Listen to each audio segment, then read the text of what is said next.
CFM, en Tarn-et-Garonne, le MAG. Madame, monsieur, bonjour. Rémi Taureau est là pour le MAG de CFM Montauban. Et aujourd'hui, c'est Anaëlle Petit qui prend les commandes de votre MAG.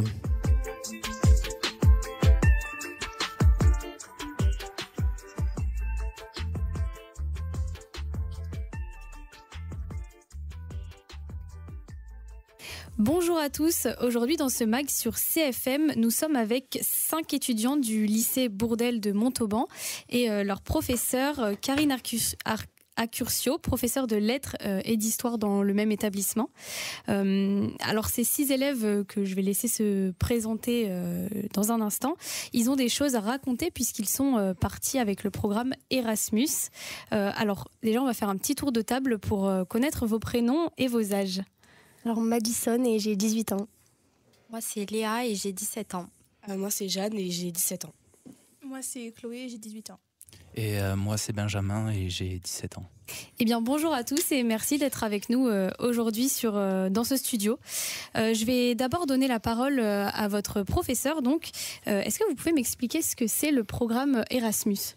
Alors au lycée professionnel Antoine Bourdelle, Erasmus et Erasmus+, c'est-à-dire qu'on permet à des élèves de partir en stage en entreprise pendant 6 semaines à l'étranger.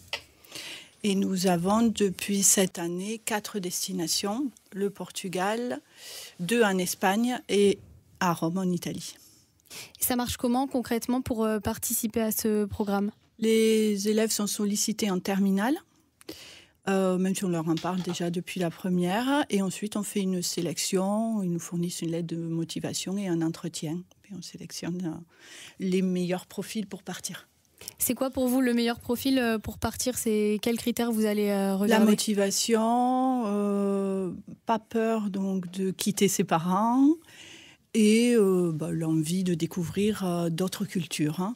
Voilà. C'est pas forcément les notes, on ne prend pas forcément les élèves... les meilleurs, mais les élèves les plus motivés. Voilà. Et les plus méritants aussi. Vous avez combien d'élèves qui partent chaque année ? Là, on est à 12 bourses et on espère l'année prochaine passer à 16. D'accord. Voilà. Ok, super. Donc vous avez eu la chance de pouvoir partir avec ce programme. Vous êtes partis où ? Toi, Madison, t'es partie où ? Je suis partie avec Jeanne et Léa à Santiago de Compostelle, en Espagne, le nord de l'Espagne. Et alors, c'était comment ? On a appris beaucoup de choses. On a découvert beaucoup de choses aussi. Oui, la culture de Galice, du coup, vu que c'était la région de Galice. Donc la nourriture, les gens aussi. Chloé, t'es partie où, toi ? Moi, je suis partie à Lisbonne, au Portugal, avec 2 de mes collègues qui sont pas là aujourd'hui. Et c'était super, on a découvert la ville, c'était trop bien. Ok, et toi ? Alors moi avec mon camarade, nous sommes partis en Italie, dans la ville de Rome. Et honnêtement, culturellement, c'était très impressionnant. J'ai adoré. C'est comment, juste avant de partir, comment est-ce qu'il y a du stress ? Comment on s'y prépare, toi, par exemple ? Oui, vas-y.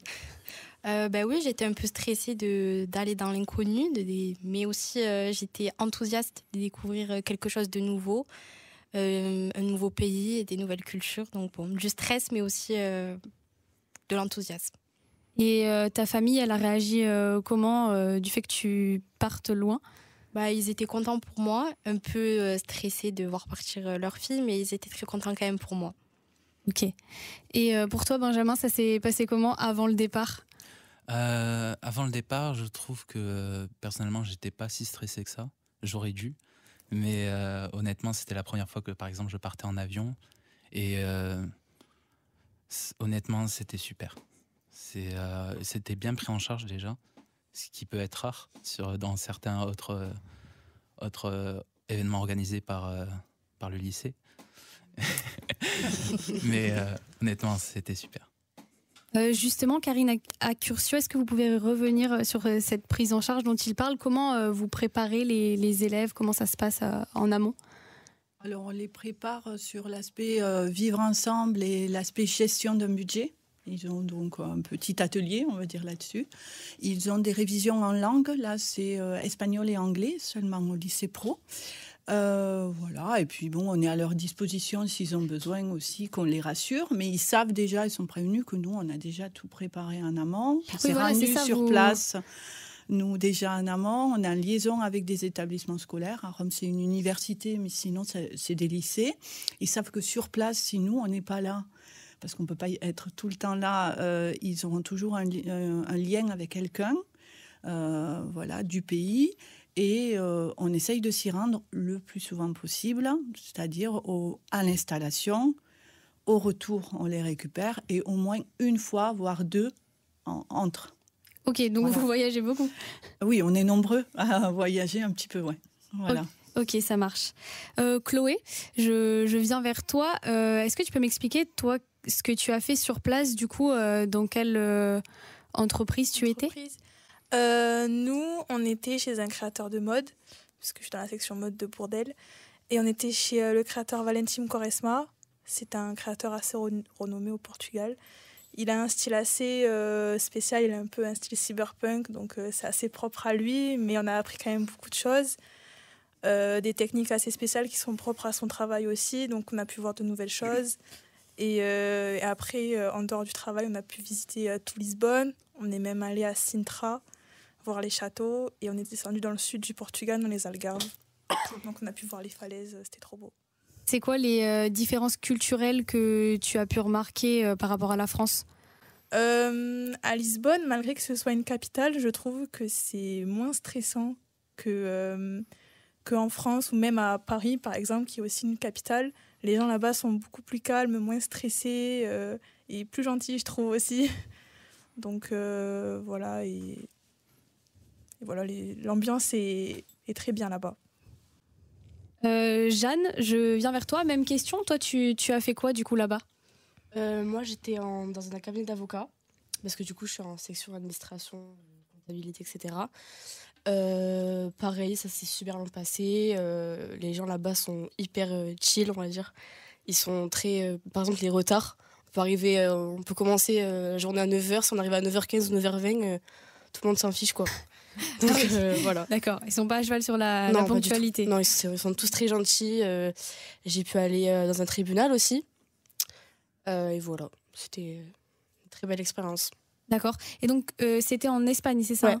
Ouais. Quelle différence t'as pu remarquer par rapport à ici ? Ils sont tous plus gentils que... pareil, c'est pas une capitale, mais c'est une ville qui bouge un peu plus, du coup, parce que c'est la capitale de la Galice.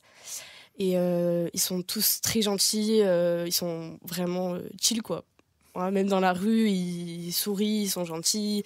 Dans les bars, dans les restaurants, très, très gentils aussi. Ok. Vous étiez dans la même entreprise ? Non, toutes les deux. Ah, moi et Léa. Okay. Et toi, Madison, du coup, t'étais où ? Moi, j'étudie le commerce, donc j'étais dans une boutique de vêtements qui s'appelle la Tienda de Julia. Et oui, je connaissais déjà un peu le commerce, donc ça va, c'était pas très compliqué, mais c'était sympa. Ils sont tous très gentils, en fait, ils sont très accueillants et tout. Donc, Ok, et culturellement, on s'adapte facilement ? Oui, franchement, au bout de 2 jours, on était habitués à leur rythme de vie, on va dire. Ok. En fait, ils mangent tard. En fait, ils se couchent tard. Ils vivent super tard. En fait, la pause de café, nous en France, c'est 10h. Et eux, c'est midi. Donc en fait, on est tous décalés. Eux, ils finissent vers 20h, 19h, 18h. Et du coup, on mange à 14h et on reprend à 16h, en fait. Ok. Et Benjamin, toi, t'étais en Italie, c'est ça ? C'est ça, oui.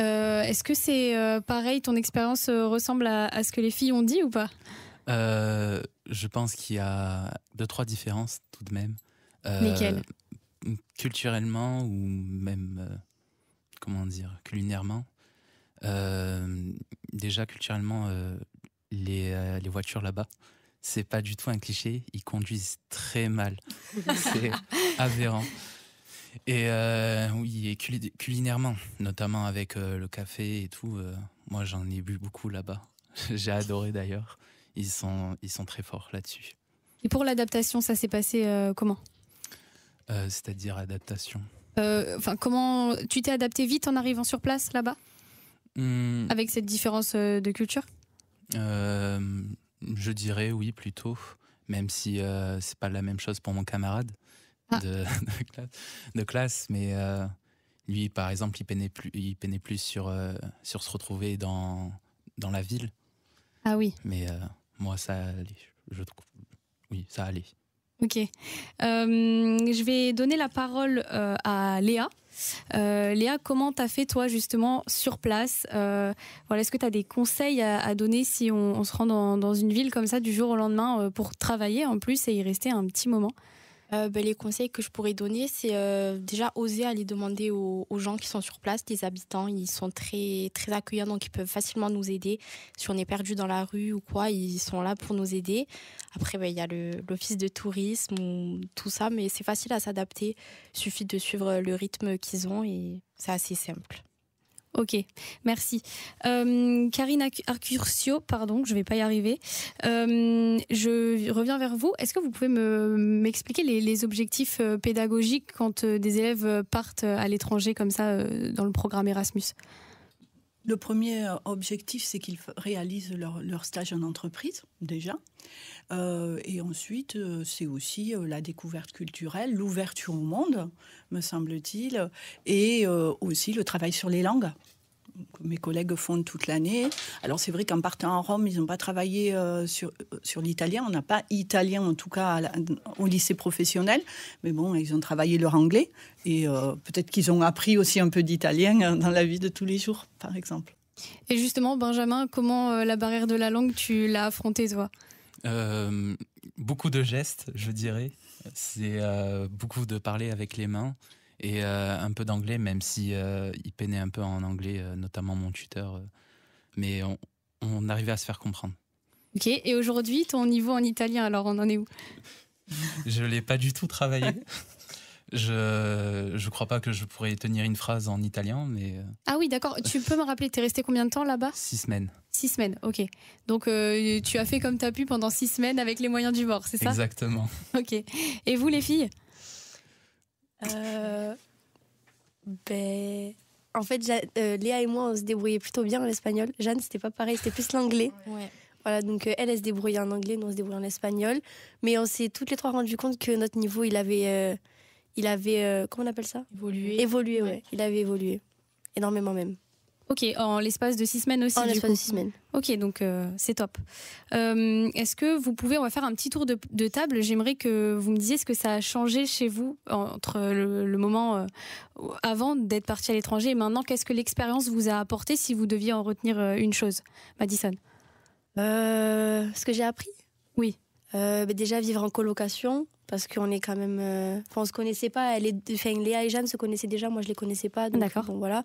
Mais sinon c'est très vite, très bien entendu. Et oui, donc vivre en colocation, même si parfois c'était un peu compliqué, ça va, on s'en sortait plutôt bien. Gérer les courses, partager le budget, gérer notre budget aussi parce qu'on a une bourse, donc voilà, faut faire attention à ce qu'on dépense, etc. Et se débrouiller seul, surtout aussi, parce que on était toutes seules en fait pour prendre le métro, le bus, etc. Fallait qu'on... Mais voilà, je pense en autonomie. Ça m'a apporté beaucoup en autonomie. Oui. T'as eu des moments de doute sur place au début? Parfois, oui. Oui. Mais c'est vite passé en fait. C'est très vite passé, ça va. Ok. Et toi, Léa? Oui. Moi, personnellement, ça m'a apporté de la maturité, de l'expérience et beaucoup d'autonomie parce que voilà, apprendre à être loin de chez soi, à apprendre à gérer un budget, être en colocation. Donc oui, si je pouvais retenir 2 choses, ça serait de l'autonomie et la maturité. D'accord, ok. Jeanne? Moi, pareil, la maturité et l'autonomie. Déjà, j'ai pris confiance en moi. Pareil, pour Madison, on a fait pour les budgets, etc. On a appris à se gérer toutes les 3 chacune de notre côté. Comment vous êtes organisés pour ça, par exemple? On avait une appli sur le téléphone qui s'appelle Tricount. Ok. En gros, on met toutes les dépenses qu'on a mis. Donc, par exemple, si moi, je vais manger avec Léa dehors, en fait, je sélectionne avec qui je dois partager le budget. Et ça repartit, en fait, on a un budget global. Et mais le montant, ça divise par 2. Oui. Du coup, après, elle sait combien elle doit lui rembourser après. Ouais. D'accord, ok. Ça nous égalise un peu. Ouais. Ok. Et ça a bien fonctionné? Oui, en général, très bien. Pas mal. Impeccable. Et du coup, vas-y, je te laisse finir. Et oui, en maturité, j'ai pris confiance en moi. Après, j'ai douté, normal. C'est logique de douter. On est à 10 000 km, c'est façon de parler de chez nous. Donc, on a un petit peu peur au début, mais franchement, on rencontre des gens. on est tout seul, quoi. Donc ça fait du bien, en fait. On vit la vie, quoi. Voilà, avec liberté. Ok, merci beaucoup. Chloé, toi du coup Moi aussi de la maturité et de la confiance en soi. Et aussi j'ai pu améliorer mon sens de l'organisation.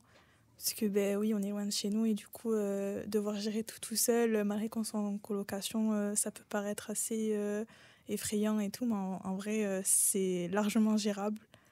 Et voilà.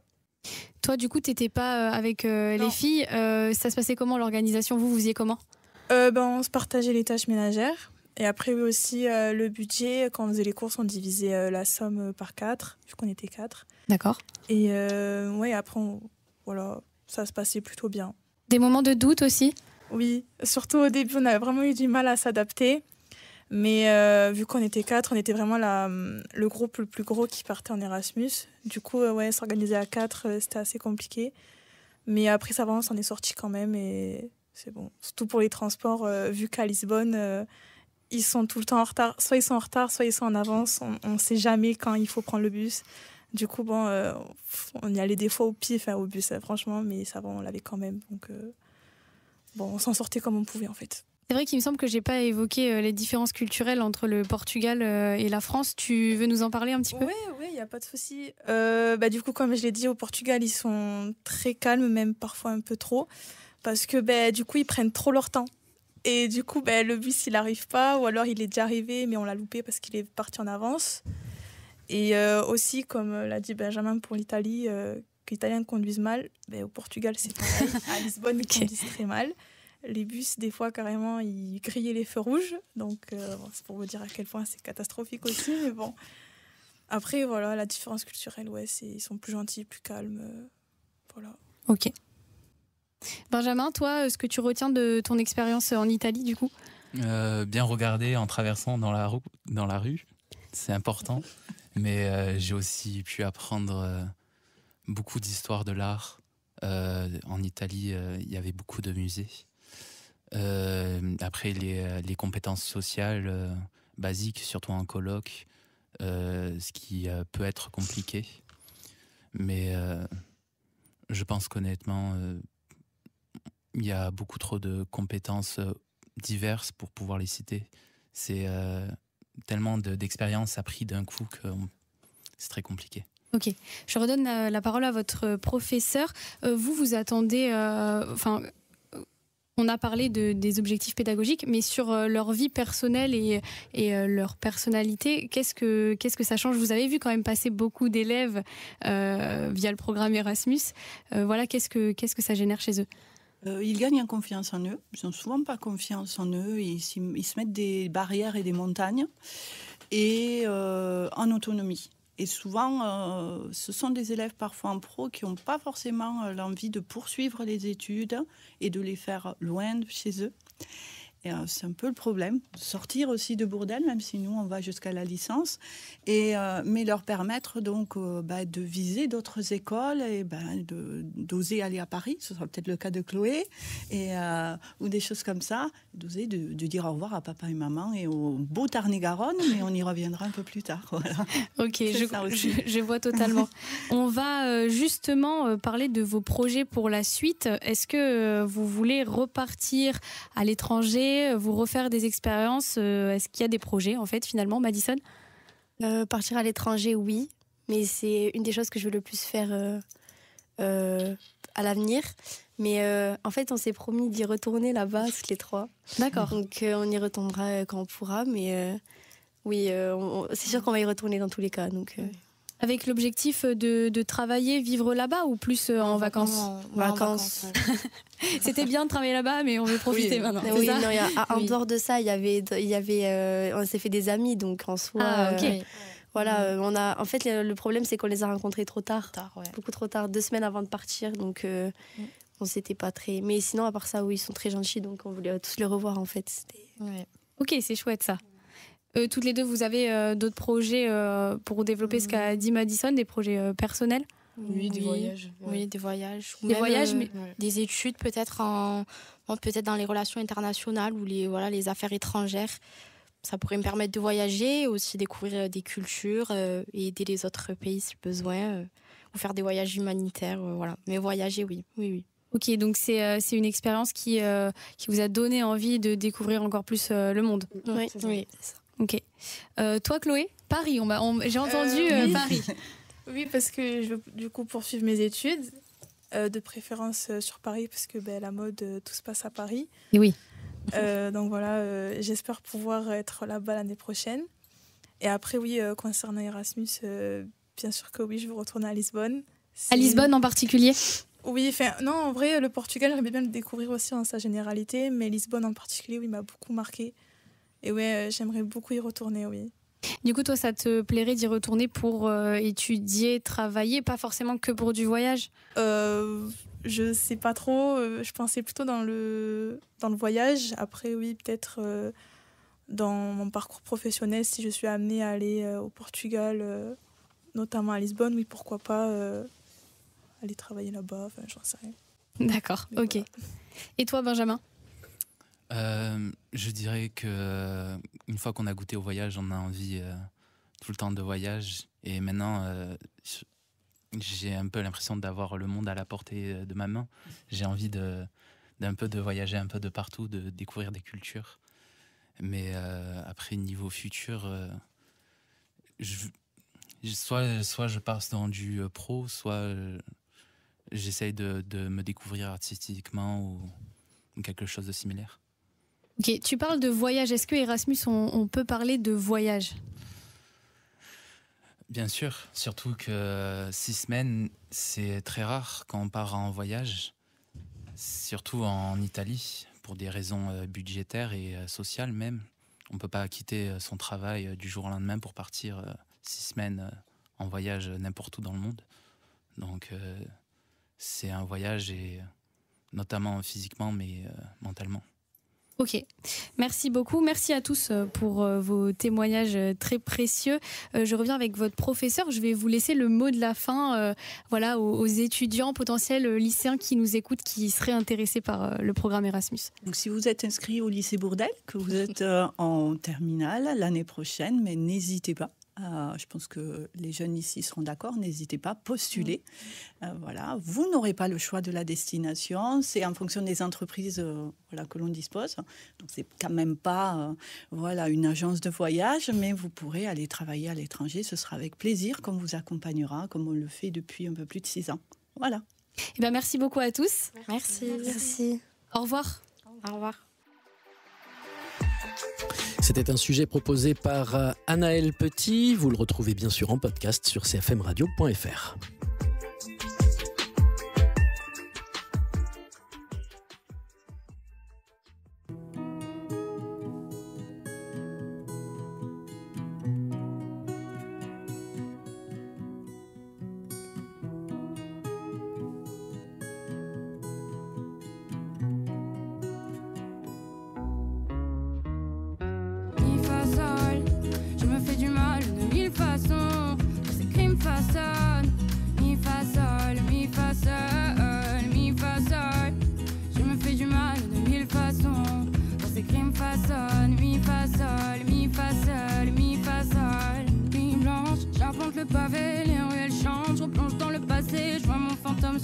C'est chaud, je sais plus où je suis. Il y a des intrus dans mes pensées. C'est étrange comme un air de déjà vu. L'impression qu'on m'étrange, je prends un verre, j'ai déjà bu. Je tangue au milieu des voitures. Voilà que le vice prend le pas sur la droiture. Je sature, j'ai plus droit dans mes pas. Je dors plus, j'ai plus qui sont mes potes. Je déambule comme une ivrogne sous les lampadaires. Je cherche le calme en quelque sorte. Besoin de prendre l'air, besoin de prendre l'air. Je me fais du mal de 1000 façons. Dans ces crimes façonnent. Mi fa sol, mi fa sol, mi fa sol. Je me fais du mal de 1000 façons. Dans ces crimes façonnent. Mi fa sol, mi fa sol. Je prends des claques de vie pour mon autopsychanalyse. Non, y'a pas de vie. Je fais des heures de nuit sur des conneries, je m'éternise. Tout ce qui est sain, je le fuis. Ennui, le cœur qui bat à la chamade. Sur le pont je regarde en bas. Je me vois tomber au fond encore une fois. Pas sur résoudre la charade. Je me sens quand je fais les 100 pas. Je fais le tri dans les tiroirs. J'en ouvre un qu'il fallait pas. Dis pourquoi j'ai peur du noir. Dis pourquoi j'ai peur des armes. Dis pourquoi j'ai peur du noir. Dis pourquoi j'ai peur des armes. Mi fa sol, je me fais du mal de mille façons. Ce crime façonne. Mi fa sol, mi fa sol, mi fa sol. Je me fais du mal de mille façons. Ce crime façonne. Mi fa sol, mi fa sol, mi fa sol. Je me fais du mal de mille façons. Ce crime façonne. Mi fa sol, mi fa sol, mi fa sol. Je me fais du mal de mille façons. Ce crime façonne. Mi fa sol, mi fa sol. Mi fa sol, mi fa sol. Mi fa sol, mi fa sol. Mi fa sol, mi fa sol. CFM Radio.